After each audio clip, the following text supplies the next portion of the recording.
सुख सागर तीसरा स्कंद और चौथा अध्याय। इस अध्याय में आज हम पढ़ेंगे उद्धव जी द्वारा भगवान श्री कृष्ण के वियोग में स्तुति करना। लेकिन उससे पहले अगर आप चैनल पर नए हैं तो चैनल को जरूर सब्सक्राइब करें और नोटिफिकेशन बेल दबाने के बाद ऑल पर क्लिक जरूर करें ताकि आने वाले हर अध्याय की वीडियो आपको सबसे पहले पहुंच सके। तो चलिए इस अध्याय को आरंभ करते हैं। श्री कृष्ण के विरह में उद्धव ने कहा, हे विदुर जी, भगवान श्री कृष्ण द्वारा ज्ञान प्राप्त होने के कारण मेरा अंतकरण सांसारिक मोह माया से विरक्त हो गया है, किंतु उनके विरह का जो कष्ट मुझको है वह किसी भी प्रकार नहीं किया जा सकता। यदि आपको सुनना हो तो श्री मैत्रेय ऋषि से पूछ लेना, वे उस समय वहां उपस्थित थे और कुछ दिनों में यहाँ आएंगे। जिस समय प्रभु श्री कृष्ण चंद अंतर्ध्यान होने चाहते थे उस समय मैत्रेय ऋषि ने प्रभास क्षेत्र में जाकर उन्हें प्रणाम किया था। उस समय श्री श्याम सुंदर ने कहा था, हे मैत्रेय जी, मैं तुम्हारी मनोभावनाओं को जानता हूँ, अतः आप धीरज धरें। मेरी माया आपको नहीं सतावेगी कि आप मेरे भक्त और पूर्व जन्मों के देवता हैं।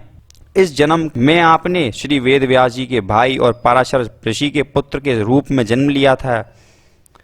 वात्सायन ऋषि ने जो भागवत धर्म आपसे कहा है, आप उसी धर्म का स्मरण करते रहें, उसी के द्वारा आप संसार सागर से पार हो जाएंगे।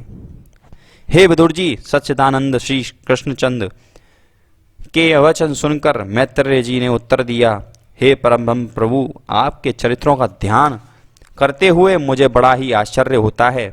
स्वयं काल भी आपके समान आंख उठाकर नहीं देख सकता, परंतु आप जरासंध तथा कालयान के सम्मुख पैदल भागे थे। हे भगवान, आपके मर्म को कोई भी नहीं जान सकता है। इस तरह अनेकों प्रकार से भगवान श्याम सुंदर की स्तुति करने के बाद श्री मैत्रेय जी वहां से वापस चले गए। हे विदुर जी, अब मैं भगवान श्री कृष्णचंद्र के आदेशानुसार बद्रिकाश्रम जा रहा हूँ। वहां जाकर मैं देह त्याग दूंगा।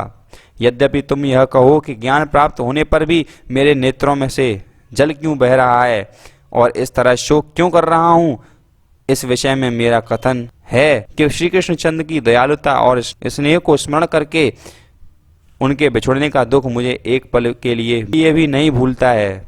मैं उसी ज्ञान के बल पर अभी तक जीवित हूं, नहीं तो भगवान श्याम सुंदर के बिछुड़ते ही मेरा प्राण इस देह को त्याग देते। मुझे आपसे केवल यही कहना है कि भगवान श्री कृष्णचंद्र ने भूमि का भार हरण करने के लिए अवतार धारण किया था, अतः हे विदुर जी, उन प्रभु की इच्छा को ही सर्वोपरि समझो। इतनी कथा कहकर सूत जी बोले, हे सौनकादि ऋषियों, जो मनुष्य भगवान श्री कृष्णचंद्र की लीलाओं को सुनते सुनते रोने लगे जाते हैं उनके जन्म जन्मों के पाप नष्ट हो जाते हैं। भगवान श्री कृष्णचंद्र के अवतार की कथा तथा लीलाओं को सुनने व याद करने से बढ़कर अन्य कोई उपाय मनुष्य के उद्धार के लिए नहीं होता है। और इसी तरह यहाँ पर चौथा अध्याय भी समाप्त होता है। लेकिन आप अगर चैनल पर नए हैं तो चैनल को जरूर सब्सक्राइब करें और नोटिफिकेशन बेल दबाने के बाद ऑल पर क्लिक करें।